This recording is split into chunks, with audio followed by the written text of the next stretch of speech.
TBC. Bodi ya wakurugenzi wa mamlaka maji safi na usafi wa mazingira mjini Tabora TUWASA imeridhishwa na maendeleo ya mradi wa upanuzi wa miundombinu ya maji katika chanzo kikuu cha bwawa la Igombe na kumtaka mkandarasi kuongeza kasi ili kukamilisha mradi huo kwa wakati uliopangwa. Wajumbe wa bodi hiyo wamesema kukamilika kwa mradi huo kutaongeza kiwango cha upatikanaji wa huduma ya maji katika mji wa Tabora kwa kiwango kikubwa ikilinganishwa na hivi sasa ambapo upatikanaji wa maji haukidhi mahitaji ya wananchi wa Tabora. Mwandishi wetu Niko Mwebale kutoka Tabora anayo taarifa zaidi.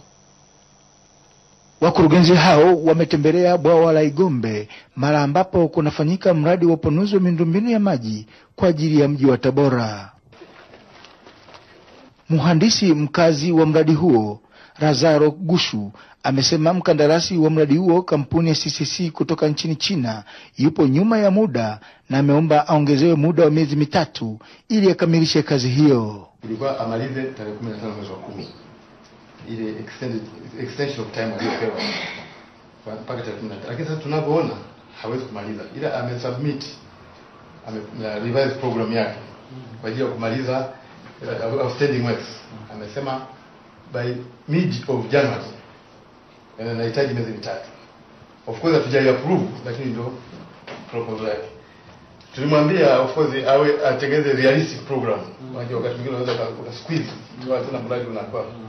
Atengeze realistic program ambayo tunaweza akaikweli akafanya kazi ikawa quality ya kazi kuonekana. Wakizungumza na shirika la utangazaji Tanzania mara baada ya kutembelea mradi huo, wakurugenzi hao wakiongozwa na mwenyekiti wake Wakili Kaitira Mtaki wamesema wanaridhishwa na ujenzi huo. Hata hivyo wamemtaka mkandarasi kuongeza kasi ya ujenzi. Tunaomba tu mkandarasi afanye kazi kwa bidii ili aweze kumaliza katika muda mfupi unaotakiwa, kwa sababu ni matarajio makubwa ya watu wa Tabora kupata maji ya uhakika kutoka kwenye bwawa hili. Tuna hamu ya kuona matokeo yake. Tunaona kazi inaendelea vizuri pamoja na kwamba iko nyuma, lakini kutokana na sababu za kimsingi. Na changamoto kubwa ambayo imejitokeza hapo pia ni pamoja na fedha kutokupata kwa wakati. Na hili sasa serikali ya mkoa kwa kushirikiana na bodi inaendelea kufuatilia pesa hizi ili tuweze kuzilipa kwa wakati.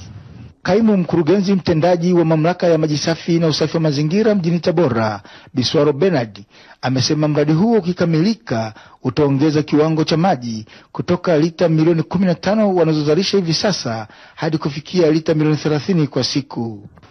Mradi huu utakapokuwa umekamilika umekisiwa kwamba utatumia jumla ya dola za Kimarekani milioni 7.4.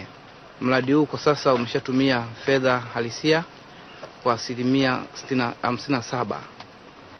Kimsingi mradi huu kama utakapokuwa umekamilika unakusudia kuwa na uzalishaji wa maji kubiki mita 30,000 kwa siku.